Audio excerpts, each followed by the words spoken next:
जी हमारे साथ जुड़े हैं, उन्हीं से पूछ लेते हैं। आपने कहा मंदिर पिकनिक स्पॉट नहीं है, एक रूल्स होने चाहिए मंदिर में आने के लिए और पहनावे पर ध्यान देना चाहिए। आपने अपनी बात रखी, अब सब एक एक करके अपनी बात रखेंगे। विपिन, आपके पास मैं आ रही हूं। महंत राजू दास जी क्या कह रहे हैं? मंदिर पिकनिक स्पॉट नहीं है, इसलिए ड्रेस कोड होना ही चाहिए।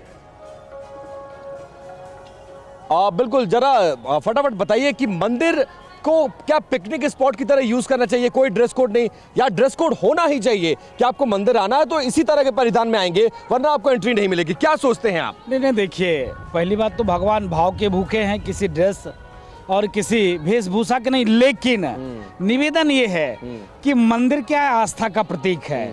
अगर व्यक्ति मंदिर जाता है तो स्वाभाविक अर्धनग्न होकर नारियां जब मंदिर पहुंचेगी, हमारी बहनें जब वहाँ पहुँचे तो रील्स बनाने लगे, दूसरे प्रकार से वो मंदिर परिसर में बैठकर कुछ दूसरा वार्तालाप करने लगे। लड़कों के लिए भी ड्रेस कोड की बात कही जा रही है कि जींस नहीं, रिप जींस नहीं। नहीं, सबके लिए, सबके लिए जब लागू हो तो सबके लिए लागू हो, होना भी चाहिए। लेकिन विषय ये नहीं कि ड्रेस कोड लागू ही होना चाहिए। अपना स्वयं में हर व्यक्ति के मन में एक भाव जगनी चाहिए कि हम मंदिर जाते क्यों हैं। मतलब ड्रेस कोड लागू होना चाहिए कि नहीं होना चाहिए? होना चाहिए, होना चाहिए। प्रदीप मिश्रा जो कह रहे हैं उस पर अपना आपका रुख क्या है कि ये हिंदू धर्म के खिलाफ साजिश है, युवाओं को मंदिर से दूर करने की साजिश है, वो जो पहनकर जाना चाहे जा सकता है? नहीं, ऐसा नहीं। प्रदीप मिश्रा जी को पहले अपने आप के अंदर मनन करना पड़ेगा। वो कथा व्यास हैं। कथा व्यास के मतलब ये नहीं होता जो मर्जी से बोलते चले जाए। उन्होंने कहा क्या, किस अपशब्द का उन्होंने प्रयोग किया? कहा जो ड्रेस कोड का बात करता है वो विधर्मी है। अरे गजब आप बात करते हो। क्या मंदिर पहुंचकर अर्धनग्न होकर वहाँ पिकनिक स्पॉट तो नहीं है ना? आप देखिए, अभी बीच में यहाँ का विवाद चल रहा था, जो भी आना, अरे ये धार्मिक प्लेस है, आस्था का विषय है, ये सनातन संस्कृति का विषय है। इसका मतलब थोड़े ना कि तुम इस प्रकार से व्यवहार करोगे। तो प्रदीप मिश्रा जी, पहले तो आप कान खोलकर सुन लीजिए। आप एक कथा व्यास हैं। कथा व्यास जिस मर्यादा में रहना चाहिए उसके अनुरूप रहिए।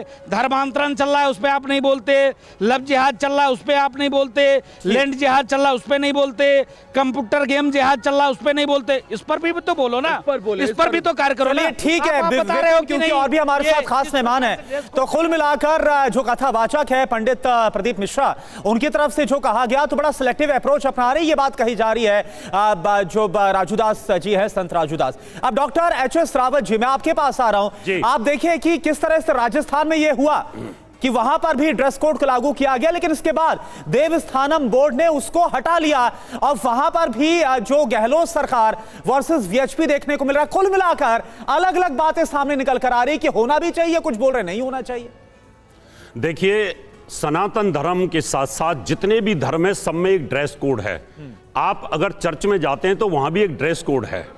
आप कहीं पर भी जाते हैं, हज में जाते हैं तो एक ड्रेस कोड है। आप गुरुद्वारे में जाते हैं तो सर ढकना परम आवश्यक है।